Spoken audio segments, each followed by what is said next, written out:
Three, two, one.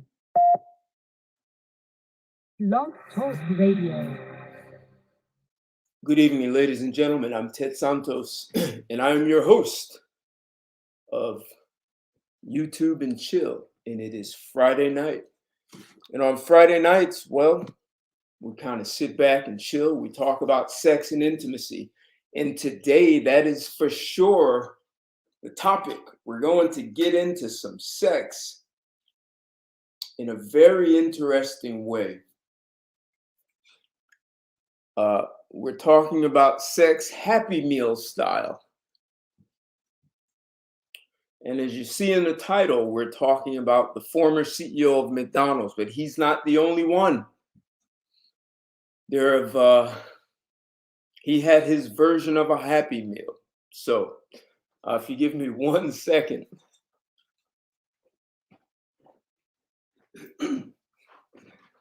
You guys know I like to bring it in with a beat. Some of you call it a caveman beat. Here we go.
evening, everyone. It is Friday, and it is time to do a little YouTube and chill, to sit back. What's going on, Alex? Good to see you in the house. Jay Brill, True Life Lover. What's going on? So on Fridays, we like to talk about sex and intimacy. And we always do it from a man's perspective. Today, I'm doing something a little different, even though we're definitely going to be talking about sex. We're going to be talking about sex, and in some ways, we'll be talking about Happy Meals. And I guess it's possible to have too many Happy Meals. Imagine Happy Meals costing you $105 million. So, guys, if you haven't liked this video, smash that like button. And if you haven't shared it already, you want to share it, because we're going to look at what happens with sex in the workplace. Is that okay? A lot of people say they don't get their milk and bread from the same place. I hear all kinds of crude ways of saying the same thing, of why people don't have sex with their colleagues, their work colleagues, or anyone in the workplace. Can be even more detrimental if you are the boss. And for this talk, we're actually talking about the big boss, the CEO of a company. And McDonald's is a Fortune 500 company. And that's just one company. We're going to go through several where CEOs have lost their job for having sex with someone in the company. This guy at McDonald's is a very interesting. He was that guy was having a good time. So smash the like, share it. If you haven't subscribed to my channel, this is a good time to do that. And hit the bell so you'll receive notifications for future shows. So what's our title? Did former CEO of McDonald's bring new meanings to the Happy Meal, to this whole notion of a Happy Meal? I always like to have more than one title. And I was also thinking, should you be fired for having sex with someone at work? Is that grounds for being fired? And some companies have clear policies. Some companies say if you're a manager over and you start a relationship with someone under you, they just relocate them. So it's not so clear. Hell, there are even people who meet at work and marry. So this is actually, that's a trend that's been happening more and more. They say people are spending so much more time at work that finding love in the workplace is becoming rather common. Especially, you figure, over the past 50 years, the amount of women that you've put in the workplace. So it kind of is logical, right?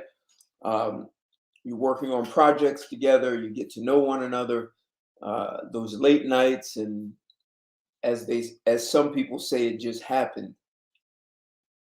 Well, what happens when you're the head honcho, you're the CEO of a publicly traded company, and they actually have contracts, those CEOs, and there are all sorts of ethics and guidelines that the CEO must follow, and when he violates them, that can be a big problem. So, I in some ways, not that it's funny that a guy loses his job. But was the former McDonald's CEO enjoying too many Happy Meals? Is that why he lost his job? Did former McDonald's CEO pay $105 million for too many Happy Meals? So what really happened? So I'm going to do some screen share so that I am not just speaking off the top of my head and giving my opinion. I'd like to give you some facts about what happened. And we're also going to look at some other CEOs that found themselves in similar situations. The gentleman at McDonald's, well, this is hot off the press. And this is some of the things that I wrote. His name is Steve Easterbrook. Steve Easterbrook is from Watford in the UK. He's also he was also the CEO of McDonald's before the board of directors fired him. And if you understand, in these publicly traded companies, that is one of the jobs of the board. They hire and fire the CEO. Not only was he fired, he gave back $105 million in cash and incentives he earned as a severance package. The reason? Well, it seems Steve brought new meaning to a McDonald's Happy Meal. Steve Easterbrook seemed to be taking his fair share of sex partners in and out of McDonald's. After investigations, the board knew about a couple of relationships. However, after a whistleblower exposed pictures, it became clear Steve was making his rounds. This is not the first CEO of a Fortune 500 to lose his job over sexual misconduct. Tonight, we're going to discuss a short list of who also violated the contractual obligations of a CEO. And you may be surprised by some of these situations. Some of them actually go beyond just sexual intercourse, and we'll get to that. So let's look at Steve Easterbrook, former McDonald's CEO. Let's bring up an article. You can see his picture. It's hot off the press, so some of you guys may already know about this. But I wanted to bring this up. I mean, you know, it's Friday. I like talking about sex. But, you know, in some ways, you're going to see power. Some people say abuse of power. You know, when Bill Clinton was CEO of, when Bill Clinton was president of the United States, there was the whole hoopla. I was technically living out the country. I was living out of the country for a number of years, and when that whole debacle happened, I was out of the U.S. and it was very interesting when I was living in Mexico that the response they had to Clinton having sex with Monica Lewinsky was they were like, people didn't care about it as much in other countries as people did in the US. So that's partly where I'm coming from. Uh, you know, the French people said, well, if our president of the country was having an affair, we just say, yeah, go on, just keep running the country well. As long as you're doing a great job running the country, we're okay. Who you have sex with is inconsequential. But here in the US, we seem to have a huge hang up over who's having sex with who.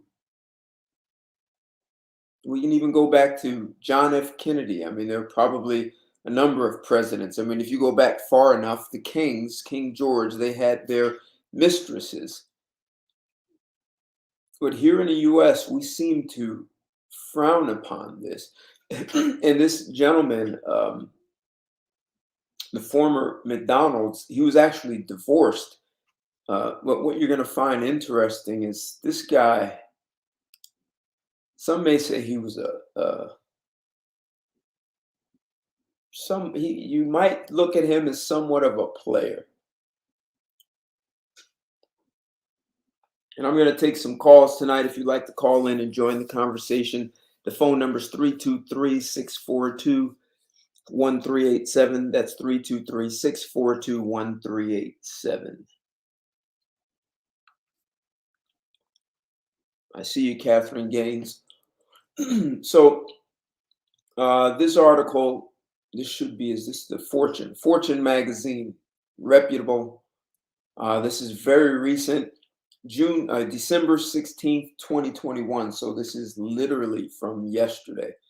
Former McDonald's CEO pays back $105 million to settle lawsuit alleging he concealed sexual relationships with employees. And there's a picture of Steve Easterbrook. So a British guy made it to CEO of a US Fortune 500 company. So the article, it's not that long, just so you have the facts.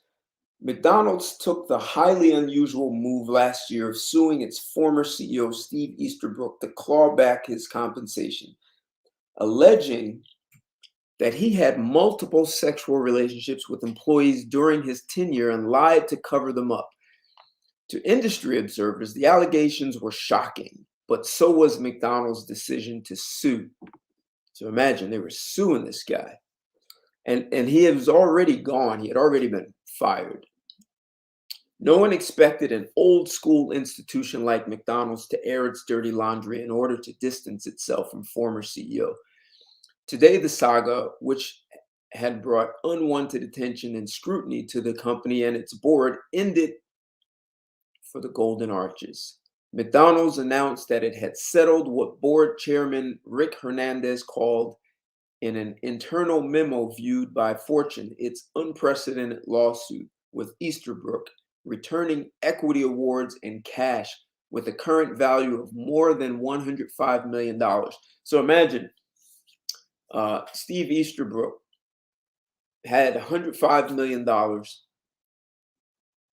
and he was given this, and it should have been, 2019, he lost his job. And he had to write them a check to return it. Good thing he didn't spend it all, like many people who win the lottery.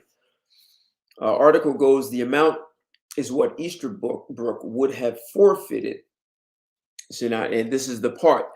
See, the amount is what Easterbrook would have forfeited had he been truthful at the time of his termination, and as a result been terminated for cause, the company said in a press release. That's quite a settlement, says Charles Elson, a professor specializing in corporate governance at the University of Delaware's Business School. It suggests McDonald's had a pretty strong case. If they settled with him and got back half, that would have been a different story. Easterbrook's lawyer said he and Easterbrook declined to comment further. McDonald's also declined to comment beyond its release. McDonald's fired Easterbrook in November 2019 for sexting with an employee, but decided not to fire him for cause, meaning he departed McDonald's with more than $40 million in severance and compensation. Less than a year later, McDonald's chairman Hernandez received a whistleblower letter. So someone basically exposed him. So the whistleblower letter, which instigated a further investigation, found that dozens of nude, partially nude, or sexually explicit photos of various women, the subsequent lawsuit claimed. The company alleged that it was evidence Easterbrook had sexual relationships with multiple female employees, and that Easterbrook had deleted the photos from his phone with the intention of concealing their existence from the company. So they knew he had an affair with one woman, and hey, they were gonna, you're out, so you violated your contract, you're gone. But when they found out he had been with multiple women, they were like, you're out. Like, and it's crazy because they have all kinds of contracts saying that, this is against ethics, it's against company policies. And if he had one woman, this is a problem. This is multiple, man. And he's sexting. I mean, I don't know if this is just a guy with balls or he's stupid. I mean, he he worked his way up the corporate ladder. So, is he really a dummy? I mean, this is not very intelligent on his part. The company said in a complaint that it would never have agreed to the terms of the initial settlement if it had known about the alleged sexual relationship and Easterbrook's attempts to cover them up. So that was the other problem. He didn't disclose he had been with several women, and then he tried to hide it. And the whistleblower, exposed it, that's interesting. A whistleblower. Hernandez in today's internal memo said today's resolution avoids a protracted court process and moves us beyond a chapter that belongs in our past. Hernandez and his fellow directors had come under pressure for their 2019 decision to fire Easterbrook without cause, with a shareholder group calling for a refresh of the board.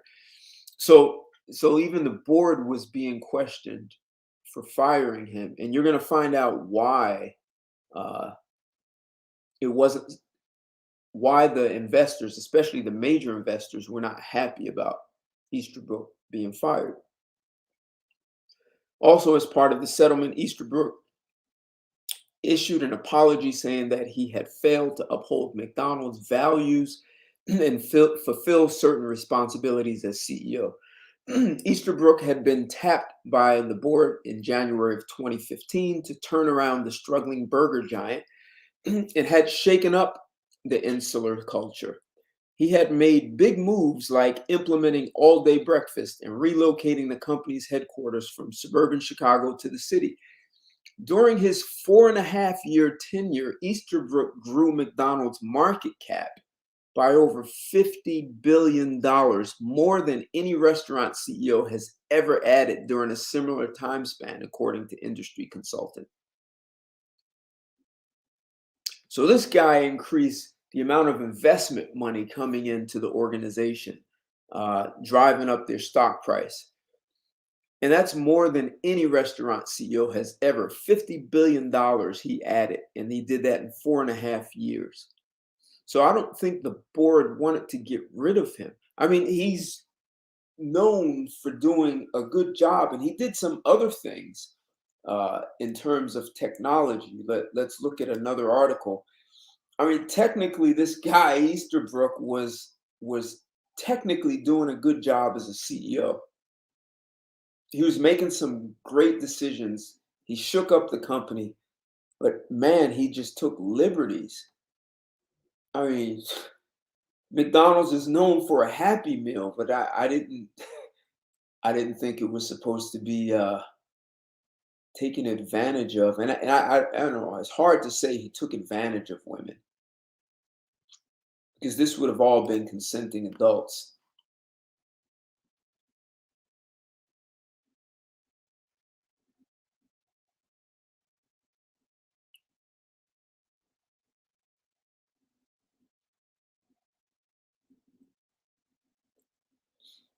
But you could say he overdid it. So I'm not going to read this whole article, but here for the New York Times put a slightly different spin on this guy. So this article, you see, it's actually, this is a BBC. Sorry, 23 hours old. It's not even a day old. Ex-McDonald's boss to repay $105 million over staff relationships. And this one, they say that have been a lot of complaints about sexual harassment. So in July 2019, an anonymous tip-off led to investigators to find that Mr. Easterbrook had sent sexually explicit photographs of three employees to his personal email from his company address. Investigators also found messages showing that he approved a grant of company shares worth hundreds of thousands of dollars to one of the employees shortly after their first sexual encounter. So one of these women was financially benefiting. So he approved a grant worth hundreds of thousands of dollars to one of the employees shortly after their first sexual encounter. Man, that must have been a really Happy Meal she supplied him. I mean, basically now he's abusing his authority. McDonald's said it had not initially found the photos and messages because Mr. Easterbrook had deleted them from his phone. It claimed Mr. Easterbrook violated his duty to the company by lying when asked about his behavior in an effort to secure a bigger severance package, committing fraud.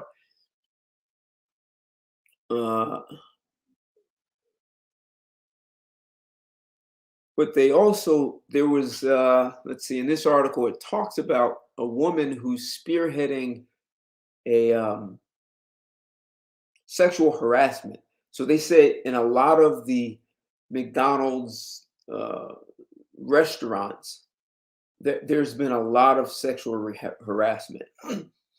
And so the claim is now they can see why he never did anything about the sexual harassment claims, because he was too busy making his rounds.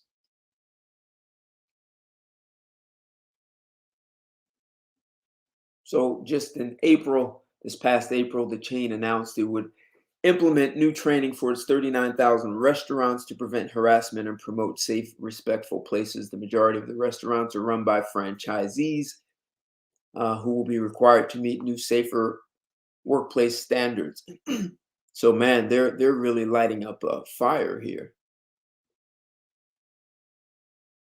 And then interesting, Mr. Easterbrook is 54, first worked for McDonald's in 1993 as a manager in London before working his way up the company.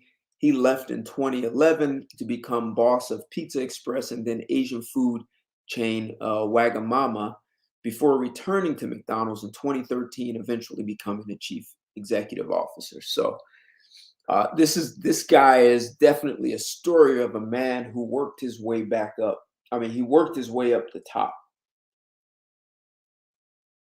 So he didn't come in with a silver spoon. He actually started as a manager in McDonald's. So, I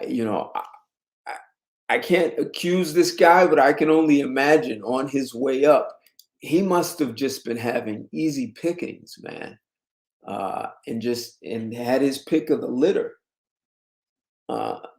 At least that's what it's showing. And there's another article in here. I'm going to take a phone call first. But there's another article that shows this guy was, he must have just had a healthy sexual appetite. So I'm going to take a call from area code 310-310. You're live and on the air with Straight Talk. What's your name and where you calling from? 310. You must be have me on mute. Yeah, I got you on mute because I'm at work. Okay. So I'm just gonna listen in and chime in when I can. All right. Cool. All right. I'll keep you available. All right. All right. Thank you.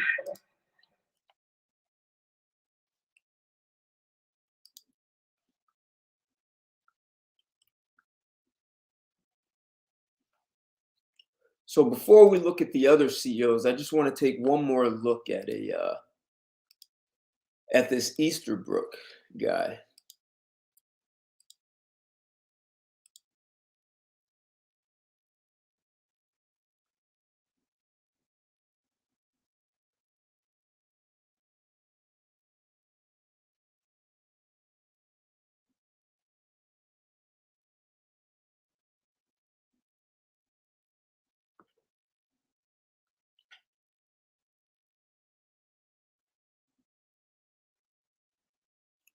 So just to give you an idea, as this guy was really good. So this is from a New York Times article. Mr. Easterbrook, 52, had been widely credited with turning around McDonald's after it posted one of its worst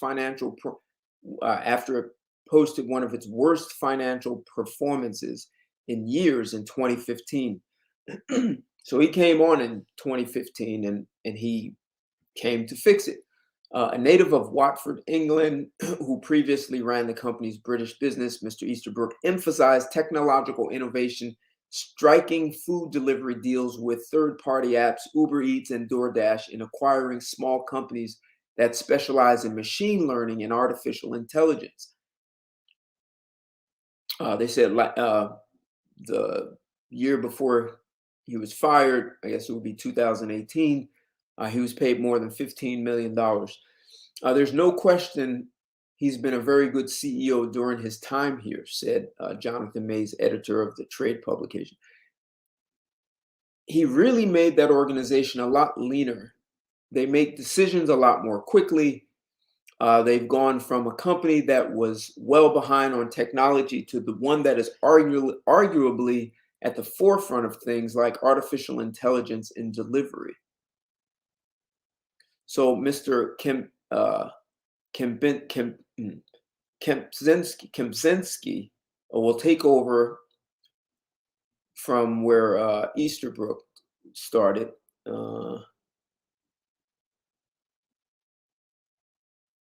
So casual dining has suffered fast casual upstarts that everybody fell in love with have struggled. And McDonald's seems like they've been pretty good at driving business forward. So that's this, Steve Easterbrook has done a great job of moving this place forward. So now the article goes, this is the sexual harassment. Even as its business performance has improved, however, McDonald's has faced criticism from labor advocates who argue that the chain's low-wage workers, some of whom make less than $10 an hour, are mistreated and underpaid. Earlier this year, several Democratic presidential candidates joined striking workers, blah, blah, blah. McDonald's recently began offering new online. Tanya Harrell, a McDonald's worker in New Orleans, has helped lead the campaign for a $15 minimum wage, and workers have filed dozens of complaints. Workers have filed dozens of complaints with McDonald's demanding that the company take action to address sexual harassment. McDonald's has ignored the demands, Ms. Harrell said, including requests to sit down with workers to discuss the issue. With the firing of Steve Easterbrook, we now know why, she said. It's clear McDonald's culture is rotten from top to bottom. McDonald's needs to sit down with worker survivors, and put them at the center of any situation. So he's now, since he's gotten caught with these affairs, they're now saying, well, he's the reason why they've had so much sexual harassment. So very interesting. It's hard to defend this guy because he's known for being with at least 3 women. But I'm going to tell you,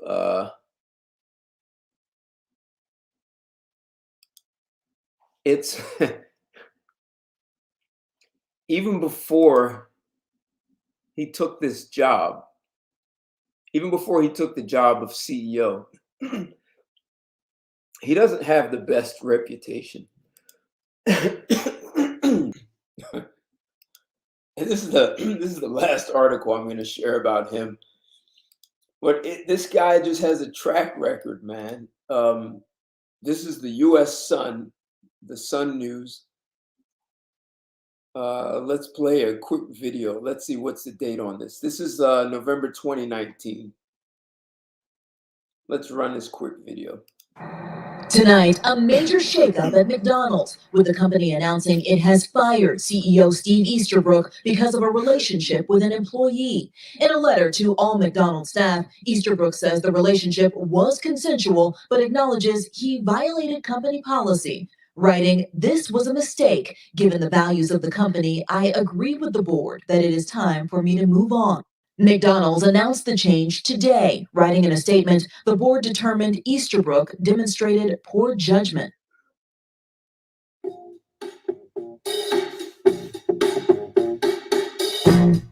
Grow your business with 2 times membership rewards points on your first. So, what this article here is talking about is that he literally had an affair with this woman. Right. I don't know if you can say an affair, but this is interesting because before he was hired as CEO, he was working in McDonald's. He was president, not the CEO. He was seeing this woman, Paleo Theodoros, and she was a staffer at Golan. It's a public relations firm. And that public relations firm ultimately ended up getting business with McDonald's. So this woman was, it's unclear if she was in some kind of healthy marriage with her husband. So this woman here divorced her husband, so it's not clear if she was already separated when she started seeing Steve Easterbrook of McDonald's. So remember, Easterbrook wasn't CEO yet. The board knew he had been seeing this woman, and once her PR firm did get the deal with McDonald's, they took her off the account. She had nothing to do with that. They moved her to a different part of the company. But the board knew he was having sex with this woman, and that company was doing business with McDonald's. So the board accepted that, right? She doesn't work for McDonald's. They are a vendor to McDonald's, and they provide PR services. All right, I wonder if they worked with this PR here for him. Man, wouldn't that be the irony, right? If he helped her get in there, and then they end up doing PR about his poor decisions here.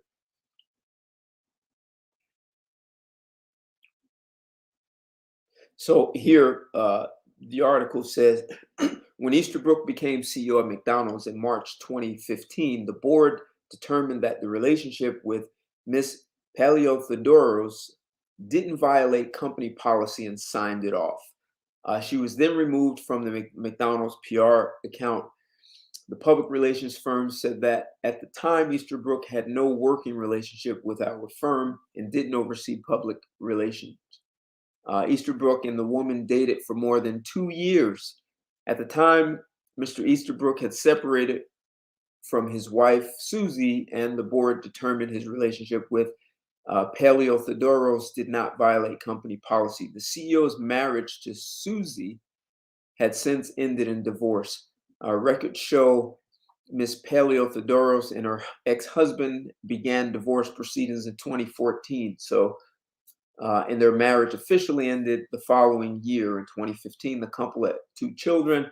Easterbrook's latest consensual relationship with another female employee, which cost him his job, was brought to the attention of senior staff.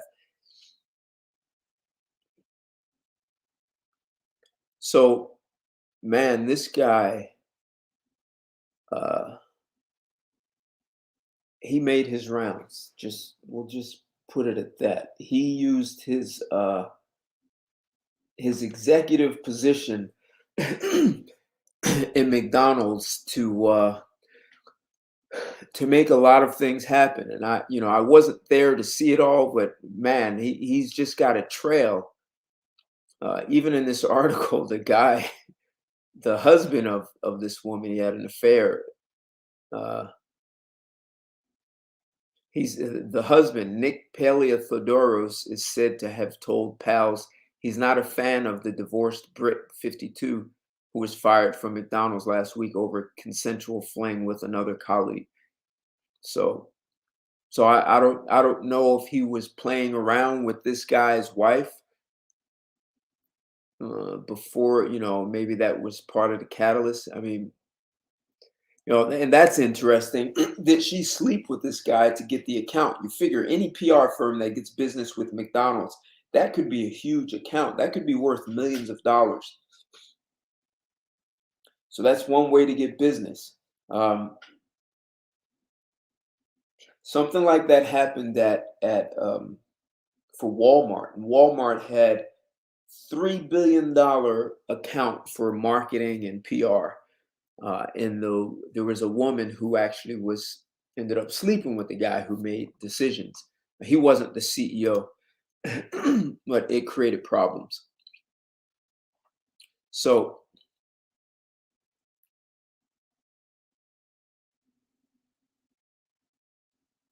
let's look at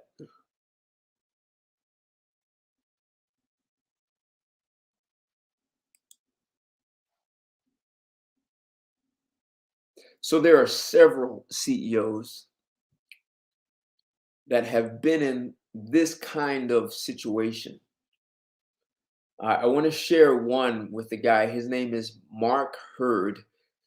You may not have heard of Mark Hurd. He was the CEO of Hewlett Packard, HP, and another guy who did a smash up job and ended up losing his job. What's going on, Khalil? What's going on, man? Good to see you in the house. We're talking about CEOs having sex with employees or violating their contracts, man. Want to talk about this guy from HP. Another interesting story. This one has a little bit of a crazy twist to it. Do a screen share.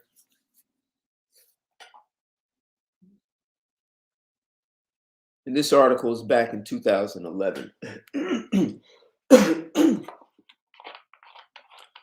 And as you see the title, well, there's no longer any mystery why HP fired Mark Hurd. Some of these guys who lose their jobs are actually end up being good executives, and the board just doesn't want to fire them.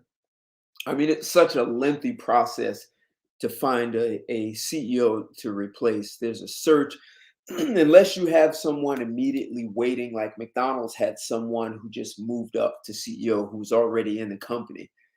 But in some cases, you don't have that. And it's such an expensive and lengthy process.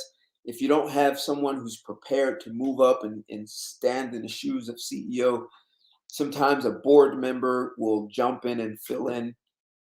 And they don't always want to do that. But they will. But especially if you have to get rid of someone quickly, like in these cases of CEOs having sex with employees, it just complicates things for the board. And if you think of the board is there to protect the money of shareholders, to protect the reputation of the company, to make sure the company perpetually exists and does what it was designed to do. And the investors want to get a return on their investment, whether it's in dividends every year or in share price increases, whatever it is. The board of directors is responsible for that, and along with their fiduciary responsibility to protect the investment of the investors, they are tasked with hiring a CEO, and if he's underperforming, they fire him. And then if he violates some ethics, in these cases of sex, he's fired.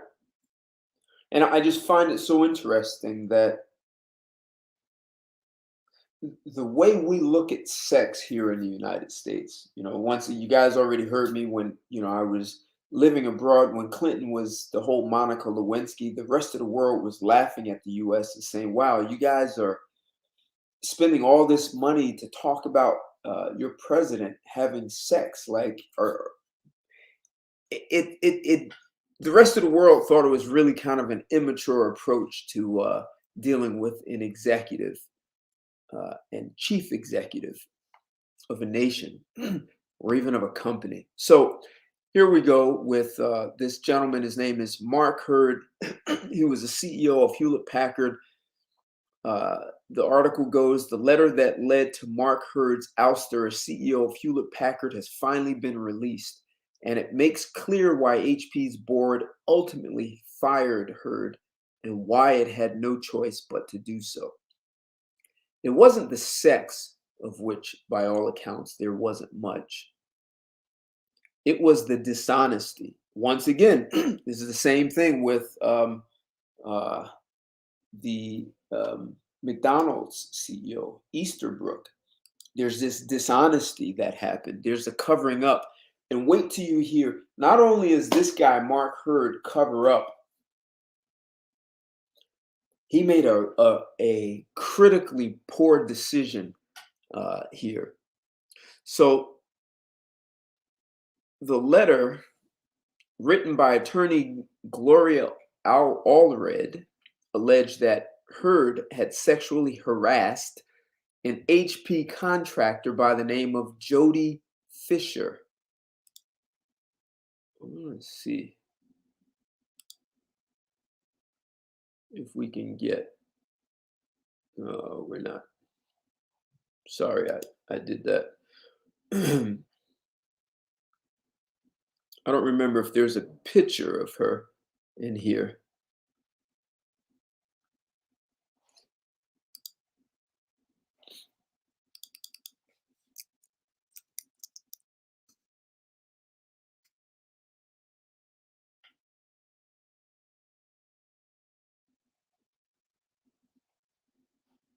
Okay.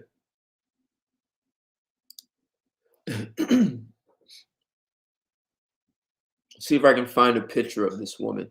I couldn't find any pictures of the McDonald's guy, the women he slept with, except for that one who worked for the PR firm. So, but listen to this. And here Mark Hurd was, he was divorced from his wife at the time. When he sexually harassed an HP contractor by the name of Jody Fisher. And listen to who she is. She's an adult movie actress and reality TV star who was ostensibly hired to act as a hostess at HP client events. So an adult movie actress, that's a porn star.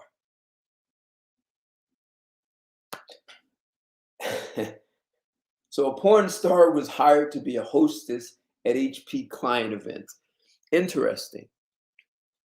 After discussing the letter with Hurd and then conducting an investigation, HP's board fired Hurd, not for sexual harassment, but according to prior reports and a source familiar with the board's thinking, because they felt Hurd had used HP's resources inappropriately and lied to them about his relationship with Fisher.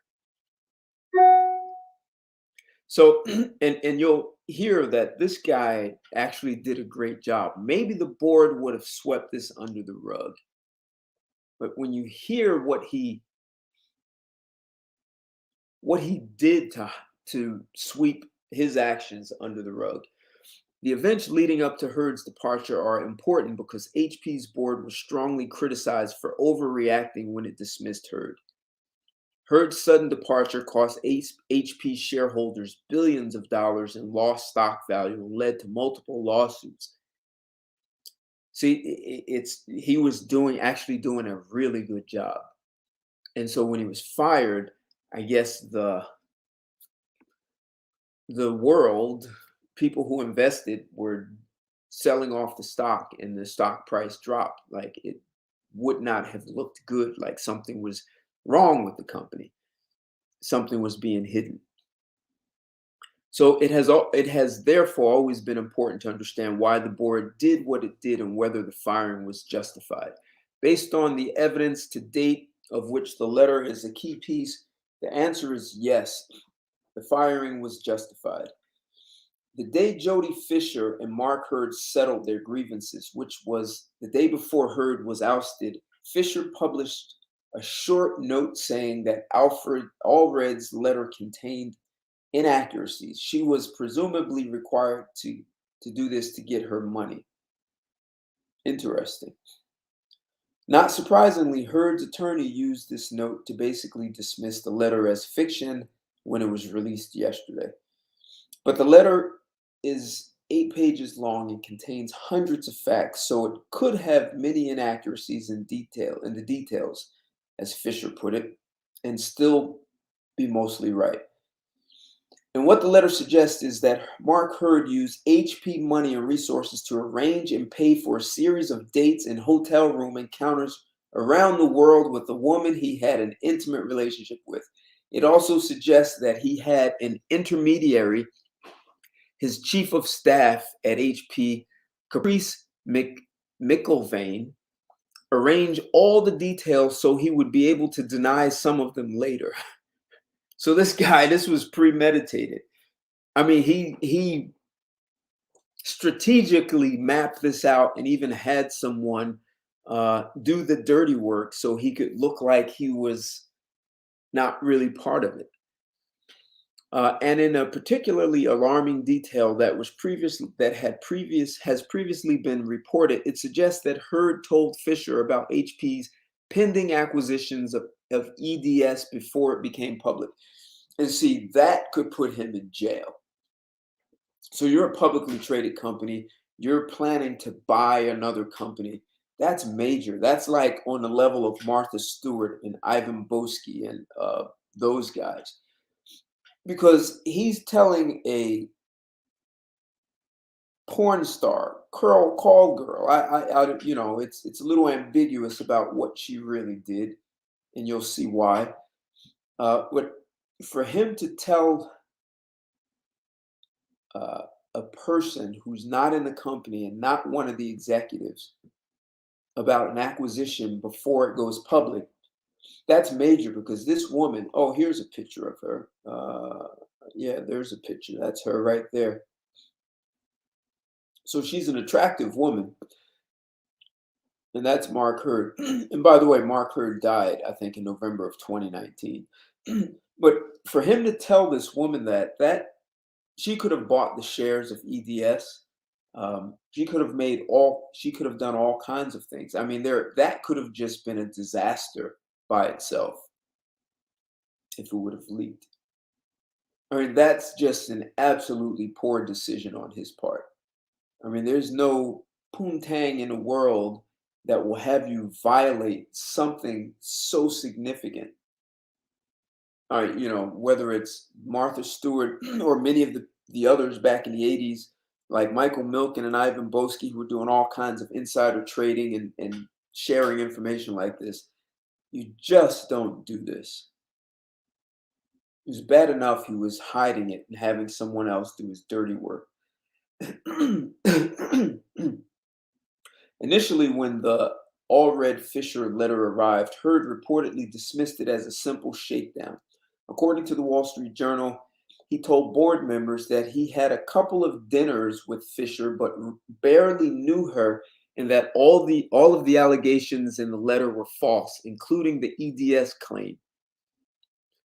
Not surprisingly, however, the board launched an investigation, and the investigation turned up information that contradicted some of Hurd's story. The law firm Covington and Burling, which is a pretty big firm, interviewed Hurd, McIlvaine, and other HP employees, reviewed expense records and travel schedules, and conducted forensic analysis of computers.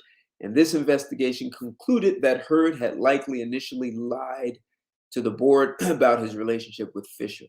I mean, they spent some serious money to catch this guy, which is an entire distraction to the company.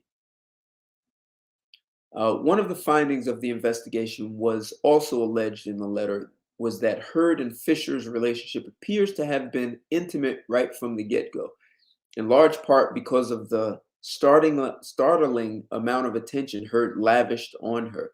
Fisher's 2 interviews for the very part-time position, for example, consisted of drinks with Hurd in Santa Monica, and with 3 4-hour dinner and drinks with Hurd in Denver. And Fisher's first schmoozing assignment in Atlanta was followed by another one-on-one dinner with Hurd set up by McIlvaine. After this dinner, according to the letter, Hurd reportedly invited Fisher back to his hotel suite to see some documents. The article says, so cliche as to be almost comical. In the suite, the letter says Hurd made a couple of passes at Fisher, brushing his hand against her breast, and then asked her to spend the night. When she refused, the letter says he asked for a hug. And so, according to the letter, began an uncomfortable dance that lasted almost 2 years, in which Hurd and Fisher had intimate meals and hotel room encounters together around the world, in which Hurd repeatedly tried to cajole Fisher into having sex with him. I didn't read the letter. I should have. But here's what I'm wondering. Did this guy ever actually have sex with her? A couple of weeks ago, I had a woman come on as a sex worker, and she's a dominatrix. She had done OnlyFans and she does cam work where she does the whole dildo, and she went to Seeking Arrangements and went out with guys. She was basically looking for a monthly allowance from a guy, but she told me she was able to do this without ever having sex with these men. So she would lie to guys. Now I'm for a second, forget about this article. I'm talking about a woman I had on my show who said guys would come pick her up to take her to dinner, and they would go to dinner at expensive restaurants, and she figured out ways to keep putting the carrot in front of the guy and never actually having sex and saying, my car needs to be fixed. It's $2,000. The guy would just give her $2,000 cash, and she would never have sex with these men. And she said to me that you'd be surprised how many women actually pull that off, like sex workers that are actually able to get money from men and not put out sex. And so, and this woman on my show, who's a dominatrix, also said that some of the clients want to have sex and she just doesn't accommodate them with that, and she gets paid. So I think this is very interesting. Hey, Khalil, absolutely, man. Absolutely. So, but yes, you know, actually, that's something interesting, right? So that's something that could be possible. Corporate wars. So that's a possibility that another company could have sent this woman who, hey, look, she's not unattractive at all. You see her picture here. You see her picture at the top. She could have been paid to go in as espionage and extract all kinds of information, and found out about that EDS purchase. I mean, that, I'm telling you, that EDS telling her that just could put him in jail. That's just egregious. So yes, corporate wars. This could very possibly, and this guy is just basically getting exploited, and he's going out of his way to hide this, and he purposely has someone doing the dirty work so he could pull a Ronald Reagan and say, "I don't recall. I don't know what you're talking about."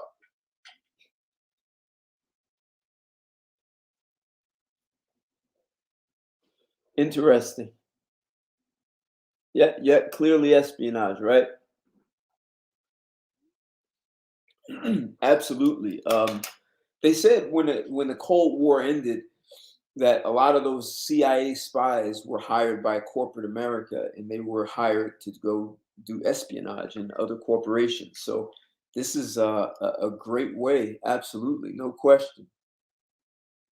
A hit based on lust. So, well, it worked, man. It worked. Expense report inaccuracies that, in context, appeared to be designed to hide his relationship with Fisher. Hurd pointed out that he had not filled out these reports himself. This is his excuse, that McIlvaine had, his fall guy.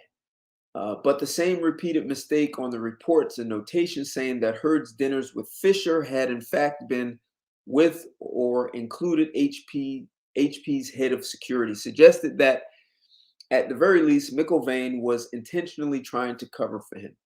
Two of the top dinners took place in cities in which no HP event took place.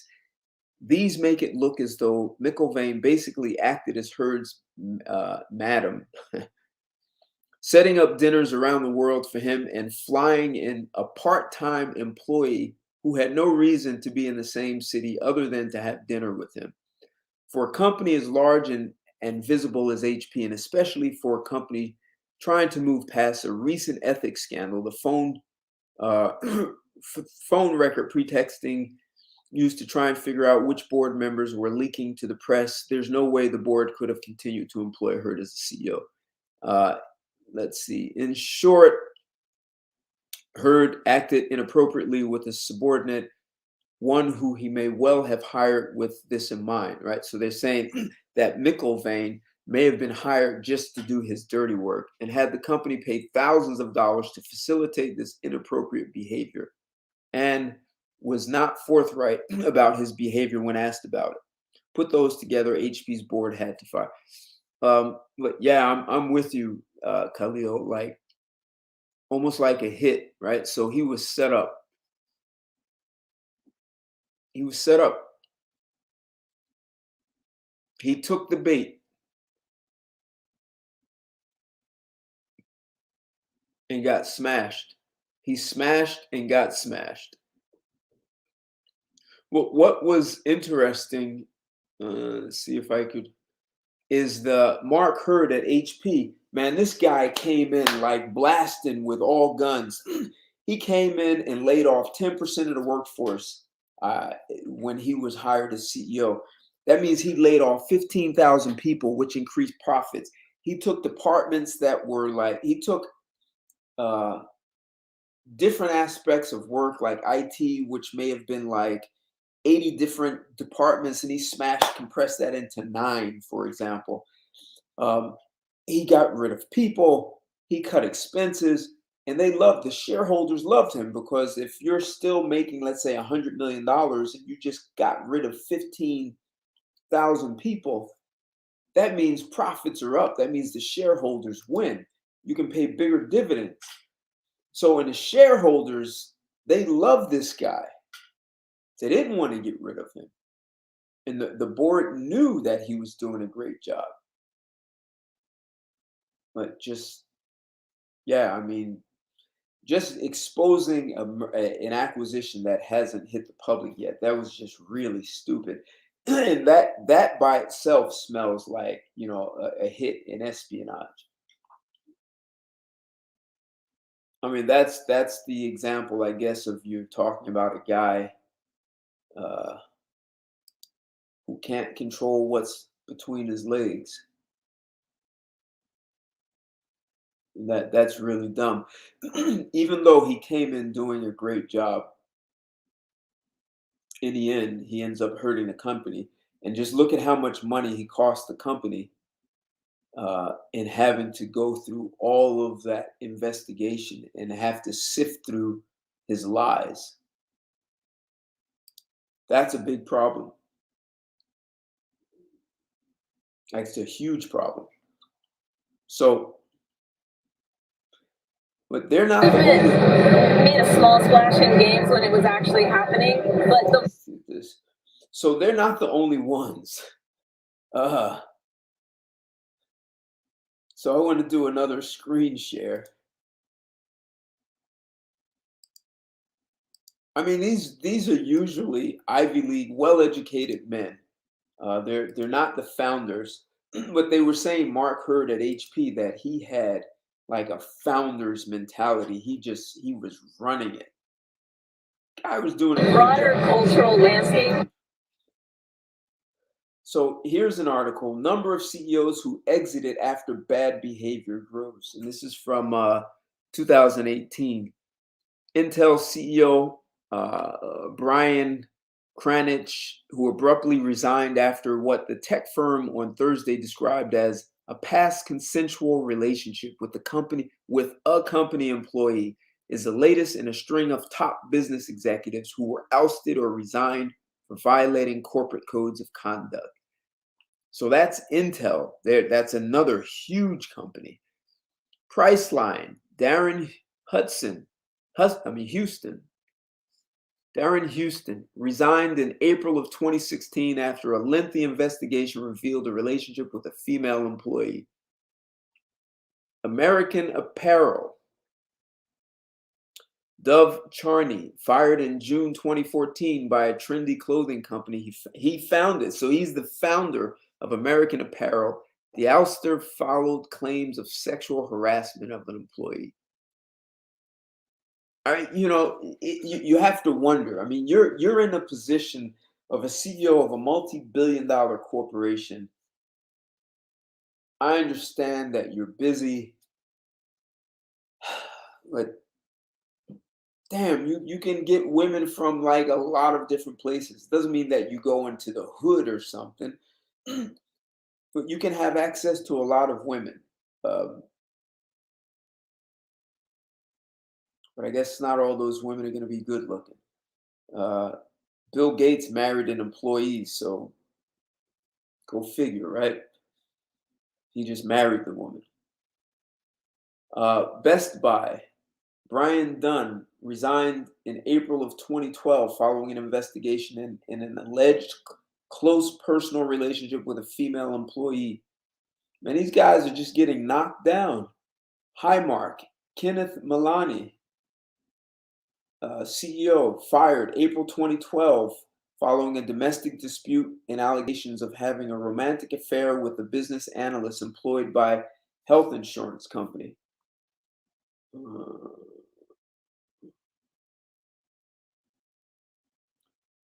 Of course, Hewlett Packard, we just did that. Starwood Hotels, Stephen Hayer, fired in April of 2007 for sending inappropriate messages to a female employee. Boeing, Harry Stonecipher, resigned in March 2005 following an investigation in a consensual relationship with Boeing executive. I mean, some of these you see was sexual harassment, but most of them seem to be consensual. Maybe that's not a good policy to have. I mean, I understand if you're the CEO, ultimately you're going to have domain over every single employee under you, except the board. I mean, that's that's kind of tight. But like I said, Bill Gates just married the woman.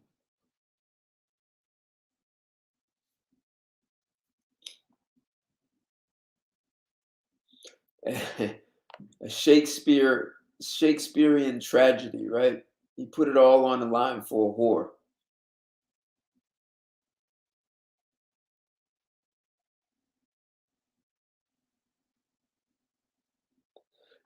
So here's the thing about the Mark Hurd. The other part is if he gave up information about an acquisition and he was spending money all over, technically you could say he was a simp.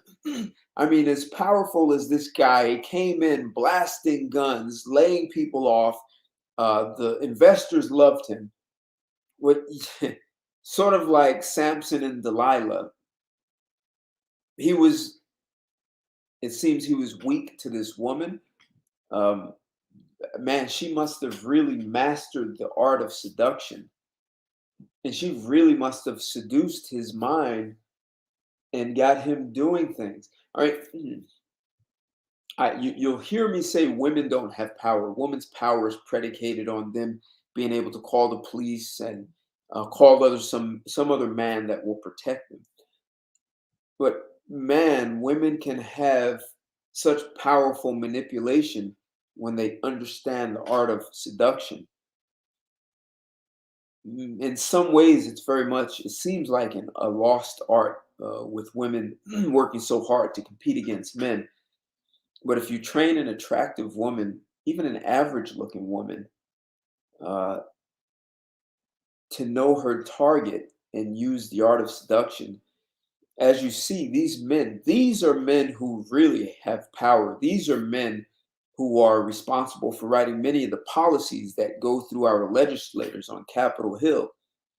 And here they are being able to be knocked off their throne because these guys are running, all those companies I named. These are Fortune 500 companies. They're running companies driving tens of millions and sometimes hundreds of billions of dollars in revenue.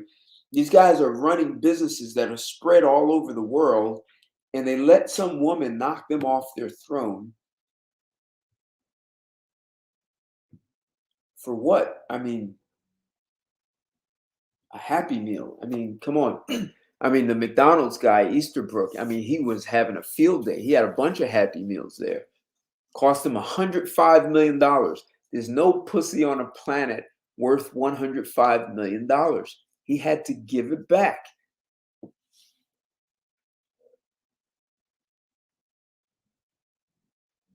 Interesting. A Chinese spy. No, I didn't hear about that. Hey, Ted, I have a question. What's I that? noticed all of these guys is being taken, only guys is being taken down. Why I don't hear no females getting caught up in these sex scandals? You do remember the movie Disclosure with Demi Moore and Michael Douglas back in the day? So, I mean, only suckers out there are the men, not the broads. That's not a good look. That's what we're getting. That's what I'm kind of getting at, Reggie. Yeah, because Okay, cool. I wanted to see who were the CEOs. That's why I just ran down a short list in the 2000s, and no women on that list. Yeah. Okay. Well, I'll continue listening. I'm still here at work. Hey, the other thing, there aren't that many female CEOs. That's another part. There just aren't a lot of them. Well, to be honest with you, just like well, their biology is different from ours. So, when it comes to sex and stuff, they're not gonna go that way unless they're looking to move up. Ain't no CEO from the company getting ready to fuck the chicken who making French fries in the back, but somehow us guys can find a way to do that. But that's a whole nother subject. Okay. No, But but look, the guy had sex with a porn star. I mean, come on. He's chasing a porn star. Wait a minute. Is she part of the corporation? Is she? No. Was she okay? Was she good to go? So what's the problem? No. They hired her to be a hostess for some executive events, and she filed sexual harassment. He was trying. But he also screwed up and told her some information he should have never told her. Like, he screwed up big time. He was pillow talking. Okay. Let me handle some business. I'll listen in. Yeah, it may have even been a spy. Someone may have even sent her to extract information from him.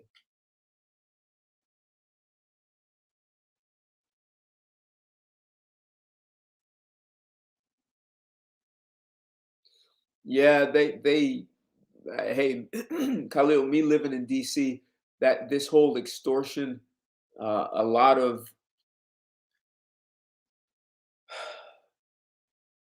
I'm going to make an assertion. That's how a lot of these corporations get policies passed. So let's say a senator says, "Hey, I don't like this bill. I don't want anything to do with it." And they say, "Well, you recognize these pictures? We have pictures of you with this boy or this girl or whoever else. If you don't pass this bill, you're gone." And I remember just before I left the country, there was I think it was a House of Representative in Illinois. And this guy was going to jail for pictures they had of him with, committing pedophilia. So I think that's part of the problem. If you don't go along with the program, someone sacks you. So I don't know if some of these CEOs were sacked. They sent someone in. But if it's an employee, sometimes that's just, I understand some women are just really hot. And I mean, I do understand that. And you've got, as the CEO of these Fortune 500s, no question, you have an enormous amount of power. You oversee tens of thousands of employees. But damn, did you? There are better ways than this. Need some Mac lesson. Casey,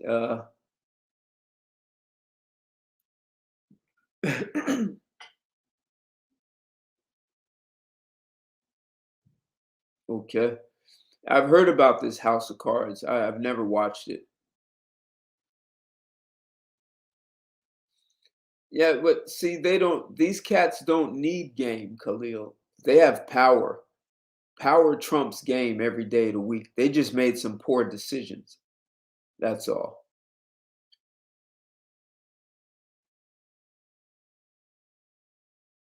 And so there's the problem, right? So if you're in that position of CEO, you're vulnerable. you put yourself in a vulnerable position once you pursue one of those employees, because everyone's under you.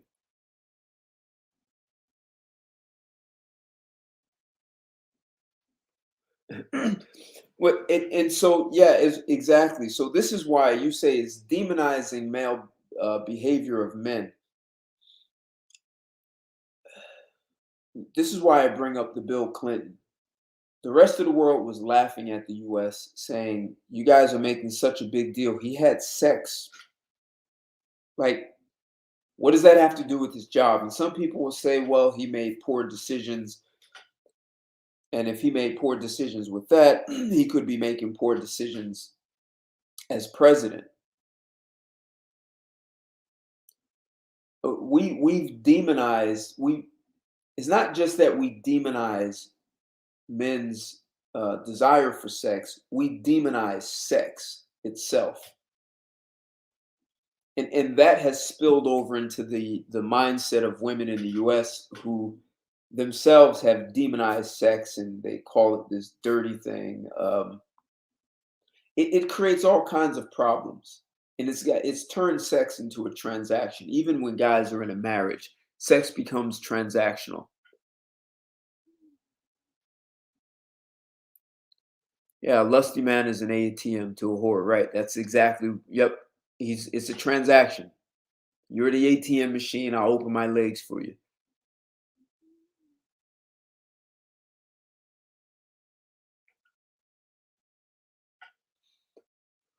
Leading women, leading from the bottom. That's why I made, hey, look, even when you allow women to lead like that, they will eventually resent you. They will. Yeah, a lot of women are not good at seduction. It's the seduction that once happened, like the seduction that existed one time isn't there the way it used to be. All right.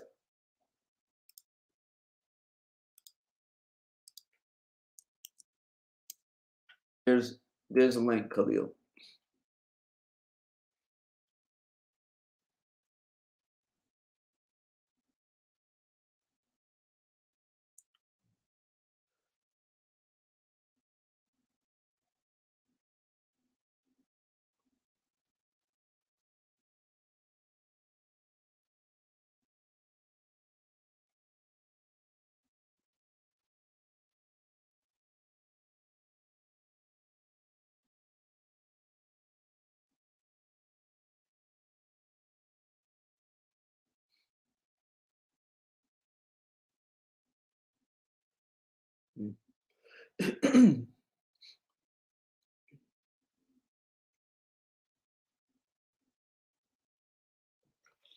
So here's another way to look at women who could be doing the same exact thing. You know what? So I'll share two personal stories. One, I know a CEO of a company that trades on the New York Stock Exchange. He didn't get fired as CEO, and he wasn't, to my knowledge, he was not pursuing any of his female employees. He was married and he was having affairs. He had an affair with women in two different countries. But he bought one woman a house. I think he bought the other woman a car. And his wife found out about it. And his wife went ballistic. She contacted the media. She was suing him for she wanted $20 million. And she made such a stink about it that the company, the board of directors, said, this is too much negative publicity. We're not going to fire you. So we're going to take that guy right under you and move him up to CEO. And we're going to move you to the side. And you're going to be a vice chairman. You'll no longer be CEO. You don't have that same power. You're not powerless. You're just no longer CEO. So he lost his position as CEO because he was having an affair. His wife found out about it. His wife penalized that. He lost he was demoted basically. So and Mhm. Khalil, just let me one story. So I know I know a lot of CEOs of significant companies, and I want to say this without revealing anything. So there are two women I know in particular. So we're saying women don't do this stuff. So the first woman, and these both women run companies, they have boards of directors. Um, so these are significant companies. And the first woman, I met her at some event and she invited me. I suggested we go to lunch. So she said, "Hey, let's have lunch in my Hello? office." Yeah, yeah. Am So I on? what? Say that again. Am I on? Oh yeah, you are. You are. I want to just tell a story. We're saying women don't do this, but I'm gonna tell a story about two women who um so the first one, two these both these women run companies that are in the sort of the financial industries. Hey, Sco, what's going on, Sco Bay? What's up? All right, I'm back. Did you tell the story? No, no, let me just bang out these two stories, man, because we may have the wrong impression of women. So so both these women are CEOs, boards of directors. One is definitely a publicly traded company.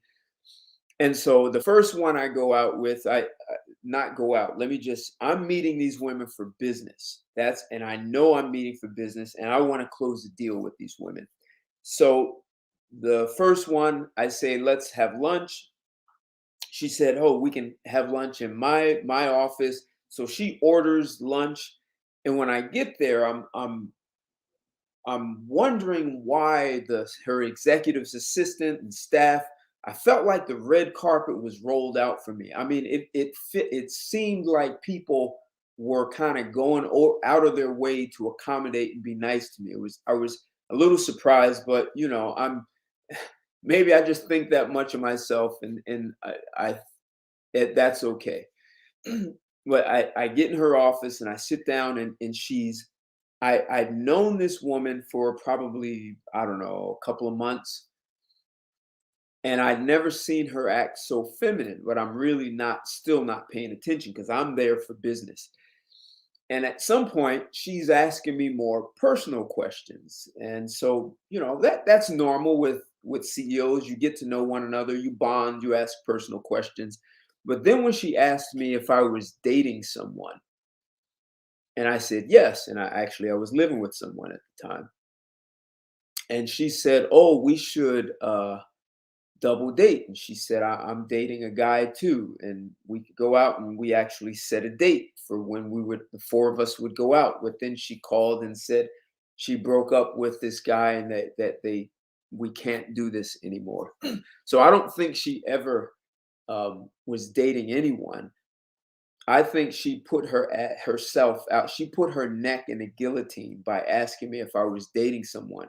She was being a little bit forward and didn't expect that I would be seeing someone. So she had to back out of that by lying and saying that she had someone, and then had to lie and say that it broke up. um, and just as a side, her executive assistant was a 10 on a scale of 1 to 10, like a bona fide 10. Um, but the woman who was a CEO was not. She was under 5. um, Smart, very smart woman. What But I think she would have moved things forward if I would have allowed that. And I just wasn't interested. I wanted to do business with that woman. The second woman happened. We had breakfast, and um, we were sitting at a booth across from one another.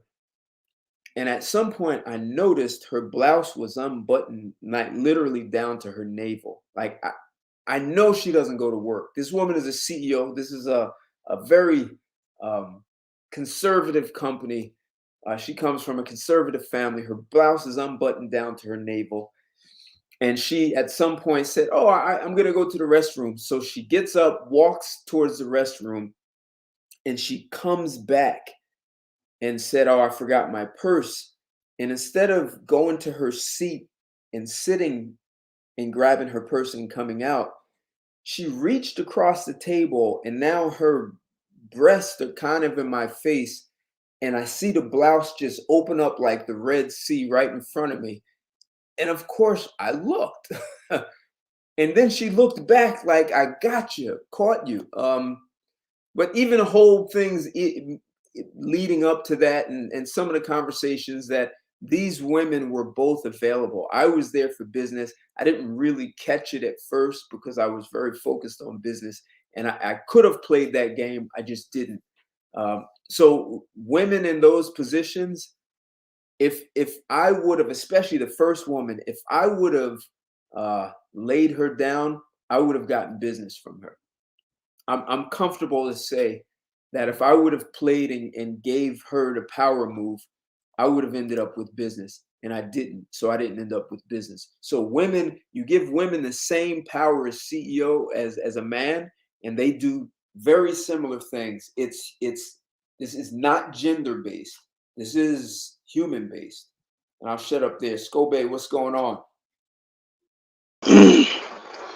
What's going on? I want to chime in and stay on topic and relative. You have a bad connection, man? I had a call come in. Am I still on?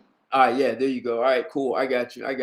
And look, I'll post. Yeah. All the articles I just read, I'll drop them into the description so you guys can have access to them. Yeah. So my whole thing with the CEOs and things of that nature, as unethical as it looks, it's quite natural and normal. Absolutely. These are not like nothing demonic happened. Absolutely. This is a feminist angle. It's very feminist, and I mean, agreed upon. It may be unethical in business situations because look what it created. But at most, what did he really do? What did he really do immoral? Well, we can't trust him. Well, no. Cover his tracks. The guy at HP, he revealed something that he should never reveal to anyone outside the company, and he shouldn't even reveal it to people below a certain level in a company, that they were about to buy another company. All right, that is illegal. Is that the end of the? That's not the end of the world, and it's not the most heinous crime on a list of crimes. No, it's especially not. done in corporate America.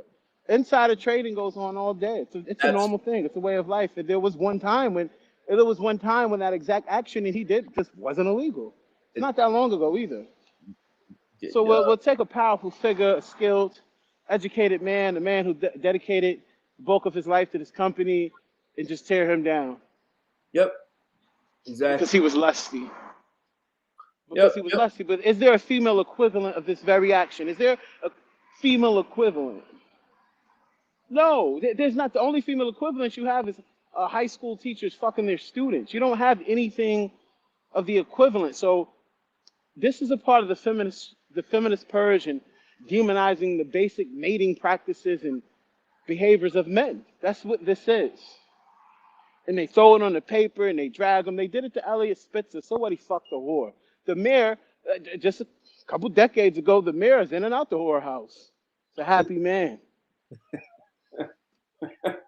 Come on, we're taking regular day-to-day occurrences and making them some kind of criminal acts and creating moral cathedrals out of them.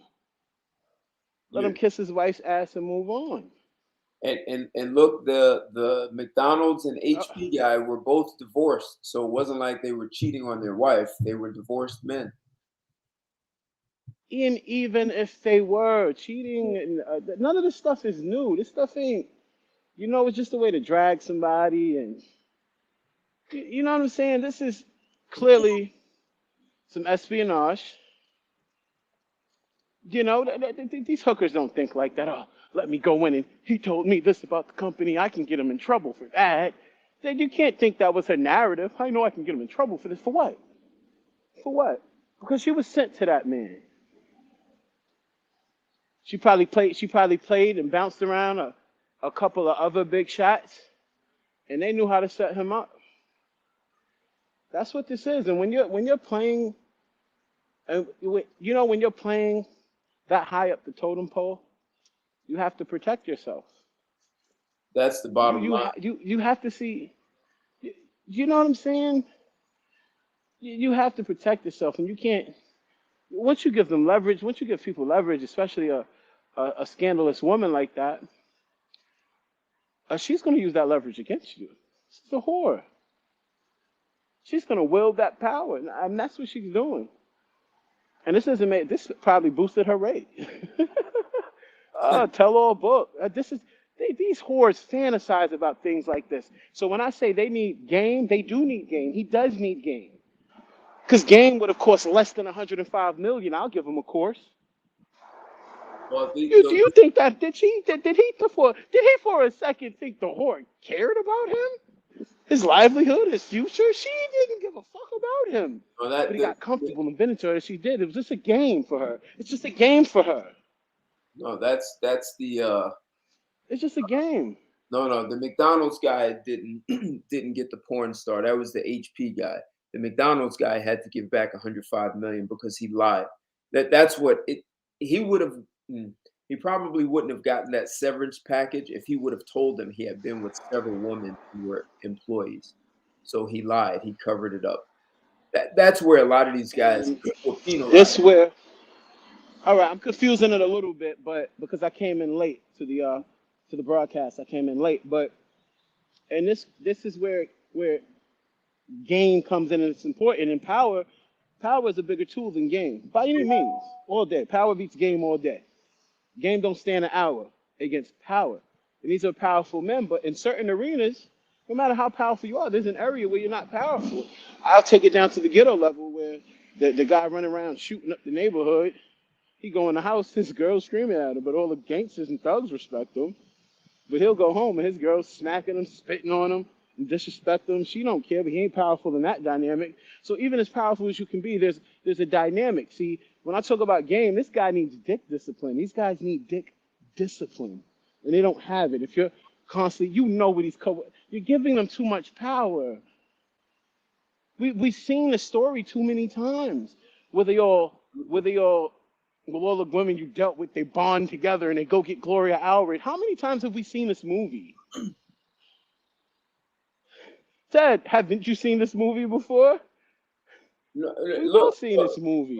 Too many times. I went down a list of guys from 2002 to 2012, right? So both these HP, the McDonald's guy. And counting. You figure he's 2000. And counting.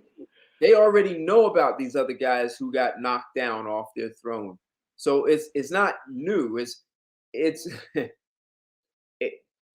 Look, Bill Gates, instead of him getting sued for sexual harassment, he just married the woman, right? So he took her off the market and married her. But essentially, it's the same thing.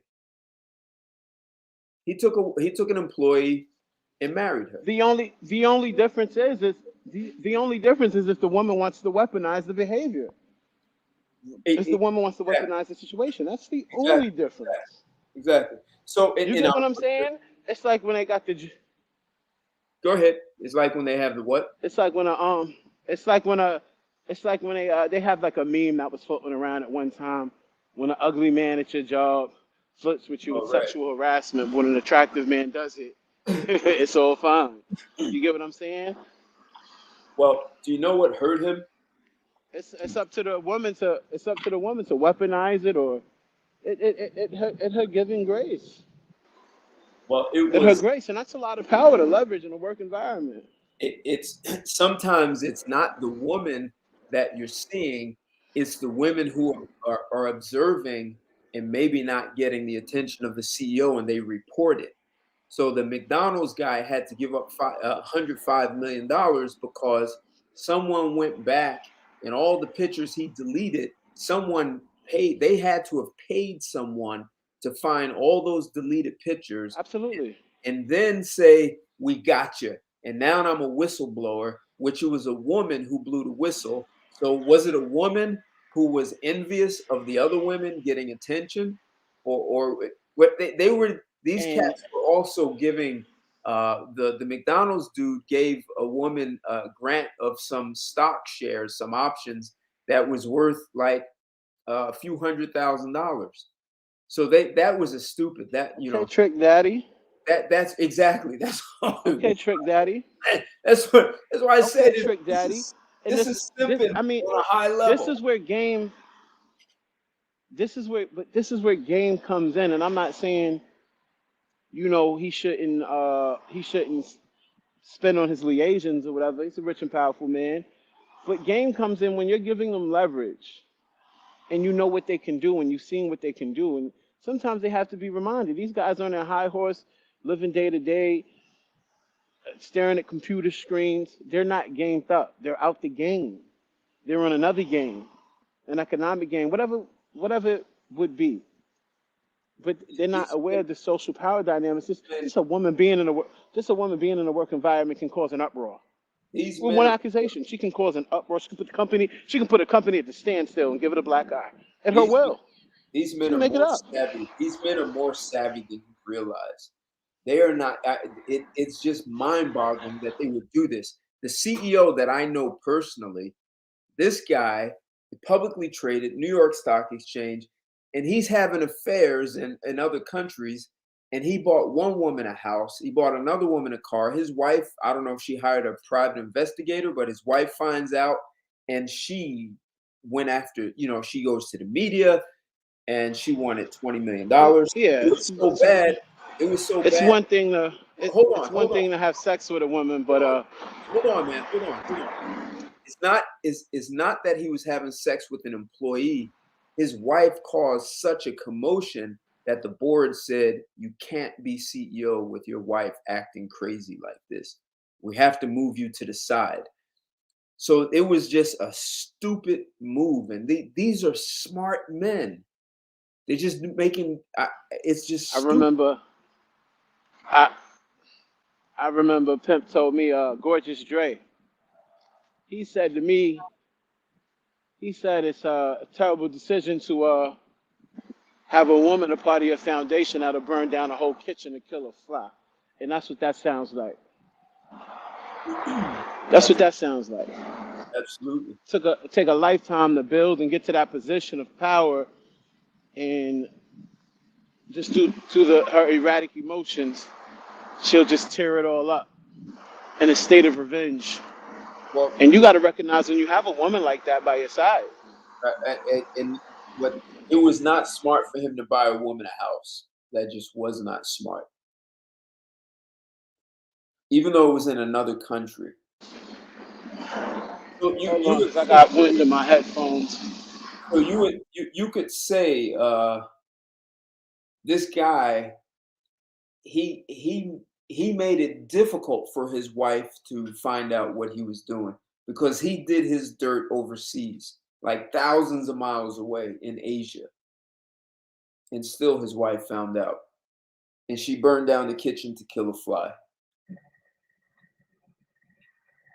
Hey, Ted, them women are something. It's one thing to Wait, hold, Scope A. Go ahead, brother, speak your piece. Someone else. Hold it, Reg.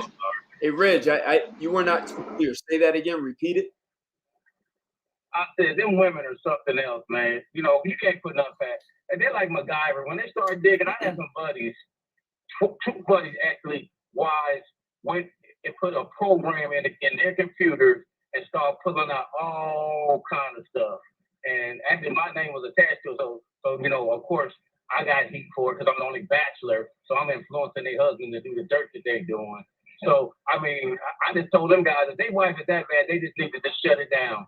I mean that was serious. They wanted I don't know how they got that information, but they would have put programs in their computers and just started pulling out all kind of shit. So I heard the story when the guy was talking about how the woman find out about it. Check it out. I keep trying to tell you, them hoes are savvy. When they start digging, man, I mean, I don't know. I don't know what to say, but I mean, I really don't, because we're not programmed. For a man to be programmed that way, he had to be kind of moist. You know, I'm just saying. You know, I mean, you got to give him credit. You got to give him credit for that.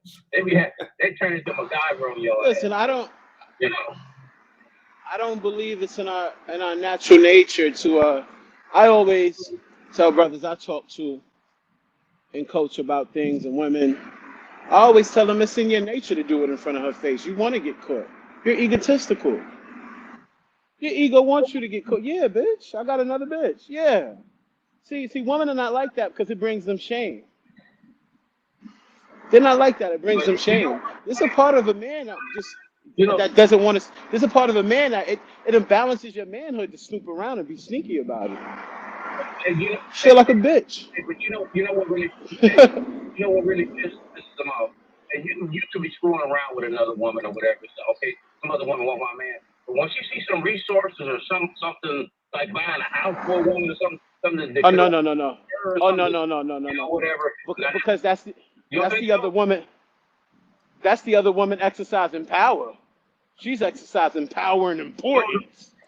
Once you start buying her property and spending money on her, they're not going for that. They're not going for that. I know a lot of women I done have women in my life that let me do what I want. But I start buying a bitch shit. That changes the whole dynamic. No, what I'm saying, listen. What I'm saying is, I had my buddy, the one who wife put the program. She said, I don't care what you do with them women, long as you ain't spending no money on them and shit. So that's my whole point. Long as they don't feel like there's a potential that they're gonna be losing out or lose their meal ticket or their workhorse or whatever it is to them, or this woman is getting something that they that could have went to them, then they're gonna be pissed off. I mean, because they're there for the resources. Now she's more of a threat now. She's getting resources instead of just them just going over there giving her the wood and coming home, giving her some crumbs. I need to borrow her house. That's saying something. She feels threatened. That's a threat. I'm just saying that's how I see his wife being.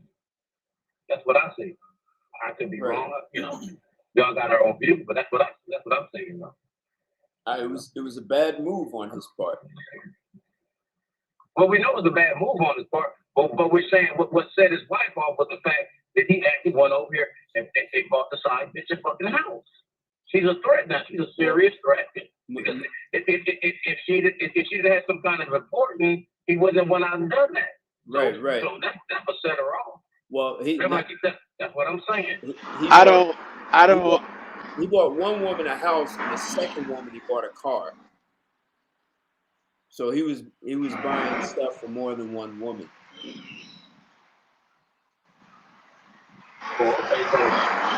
She shot some resources leaving to other women. Right. They could have went towards her. Exactly. I don't understand why men even think they need that ball and chain, especially when a rich and powerful man is not necessarily a monogamous creature. Why sign up for that ball and chain and that you're being you? He's being who he is. He wants more than one woman. That's who he is. She doesn't accept who he is. What's the purpose of signing up for that deal? That's a bum deal. That's a bum deal. That's who you are. That's what you want. I agree with this gentleman 100%. I agree with what he just said 100%. I can't be who I am. This is who I am, and I'm rich and powerful. I want multiple women. What's wrong with well, they do it in Afghan. Excuse me. They do it in Dubai. I'm pretty sure those guys wasn't at the level that they was when they first met these women. They could have been high school sweethearts. Okay, so and these women that they're married to are the women that they pick to have their children with, to pass on their legacy with. So that's what they there for. So brother, that's what that was all about. Brother. Now, ain't just because they were on one level. Update, but that, but But let now him that finish, now that though. he's a CEO, and now that he's a CEO and all of this other stuff going on, now things have changed because he has all of these options, he has all this power, all of this money and stuff.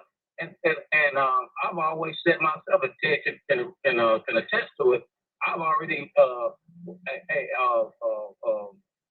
one woman is too close to no woman. So if I only got to have one, I'll just have none. It's not in the man's biology to be monogamous anyway. So you're just really torturing yourself, sacrificing for the sake of, I don't know, society, this woman, your legacy. All of this stuff has been used to what's the word I want to do for men to have to compromise actually your happiness. Because if you're not acting on your natural biology, I don't see how you can ever really be truly happy. A hunter that can't hunt, it's not gonna be happy. Not gonna be fulfilled.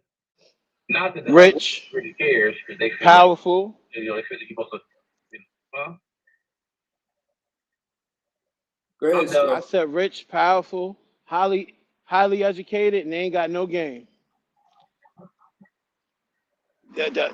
All at the will and the submission of the bitch. You being submissive to the bitch. You want more than one bitch, but you gonna have more than one bitch because you're submissive to your wife. That's you being submissive to your wife, and sacrificing your natural biological makeup. You gotta harness that. That's a hell of a powerful woman to have, especially over a rich and powerful man. Oh yeah, but guess what? Why are men signing up for that bum deal? Hey, young man, just think about this. Knowing she probably fucked the whole dorm in college. Hey, your husband could have married all of these other women, but he married you, right? How do you think that make her feel? What kind of status? Leonardo DiCaprio, one of the biggest players in the game in the series Pimp, I got a lot of respect for him. What do you think if he got married to a chick now, when he could have had all these other women, he marries this chick? But what do you think? How do you think that chick is going to feel? The one that he marries. How do you think she's going to feel? It depends what country she's in. Are we talking about Dubai? Are we in Sudan? Or are we talking about the Western woman and her ego? Listen, man, I'm not getting all hypothetical. I just asked a basic question. When you're a man, you have all of this, you have all of these options, and you have all this status and all of this. You've been running all. You're the bachelor. Everybody knows your reputation, and you have all this wealth status and everything. And you're an international player, and you married this one woman out of all the women that you could have. How do you think that it makes that woman feel? Like she's dominated you, Answer the question. conquered, checkmate. No. That's my answer. That's my answer. She feels elevated. She feels elevated because it's still really all about her. Are you? Okay. And when you dominate someone, you feel elevated. Wait a minute. Wait a minute. I'm pushing this. Because I'm standing on this, by the way. I'm going to stand on it. No, she's dominated you. You bow down to her. She's dominated or he You gave her the right to make your life living hell. She's dominated him. That's why he gets on his knee. He's now dominated, and she can make his life a living hell at her whim. Oh, okay. That's what they're doing. That's what we're talking about. Hey, if you're the one with everything to lose, if she got very much, if she doesn't have anything to lose, or whoever is in that position, yeah, you are in a submissive, even though you're holding all of the resources and everything. This person actually is holding all of the power, And just ask Dr. Dre. The power, but no. The power. When you get married, the power is leverage. I'm not going to say the man is powerless. The power is leverage. The power gets leverage because when you look at the Dr. Dre situation, she'll never have another Dr. Dre.